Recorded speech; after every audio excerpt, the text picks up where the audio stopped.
For making us a part of your Friday night. First at 10. Court documents shed light on the hours that led up to Broadwater County Deputy Mason Moore's grisly murder in the early morning hours of May 16th. In charging documents released today, we've learned the suspects were on an alleged suicide mission. It all began late Monday night at a campground on Canyon Ferry Lake, where investigators say LLOYD Barrus tried to get his children to join him and his son Marshall Barrus on what they called a suicide mission with cops. Barrus and his son left the campground and around 2:30 in the morning began a chase with Deputy Moore. Now, dash cam video showed a Chevy Suburban registered to Barrus pass Moore's patrol car at a high rate of speed on Highway 287.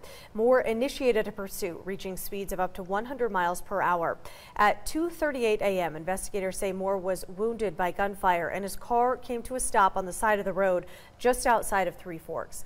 4 minutes later, the suspects returned, firing 15 shots at Moore and his vehicle. Investigators have determined it appears Barrus's vehicle did a U-turn, returning to the passenger side of Moore's patrol car. Barrus and his son then led officers on a high-speed chase along Interstate 90, shooting at them several times. It ended near Rock Creek, where they were arrested. During the encounter, Deputy Moore's vehicle was hit by gunfire more than 24 times.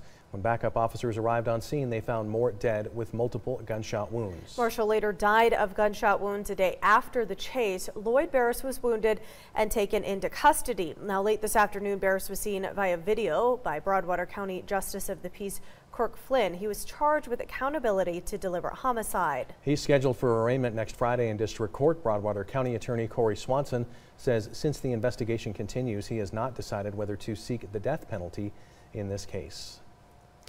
And Broadwater County and the community of Townsend continues to come to grips with the loss of Deputy Moore.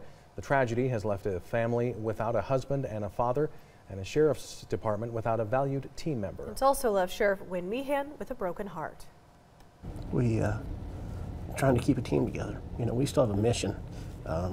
We still have a goal and objective to meet, and trying to get everybody together and stay focused and get them to understand that Mason's life was not for anything. It was he was doing what we all do every single day for our reasons, trying to make sure we meet the needs and the wishes of Jody and the kids and Mason's family out of South Carolina. For our young staff, it puts it in perspective. I always said it wasn't if, it was when. And that when happened. So it's something I prayed every day that never happened on my watch. We've never lost one in the history of this office, and we did, unfortunately, on May 16th. Like I told his wife and his kids yesterday, is Mason might not be with us anymore, but he will always be with us. I think people forget that Montana is a big state. It's a small family. Half the state and all the communities involved to continue to support and show respect for Mason and his wife Jody and the kids. And they lost their husband, their father, and their son. And they need to know the state of Montana appreciates his sacrifice. The funeral for Deputy Moore will be held at 11 o'clock on Tuesday, May 23rd. The service will be at the Bridge Church in Belgrade and will be live streamed at the Belgrade Event Center and Three Forks High School gym. Following the service, a procession will accompany Deputy Moore's body to Three Forks High School. Deputy Moore will lie in state there from about 3 to 5 p.m. And a table was set in honor of Deputy Moore today at the Great Falls Police Department annual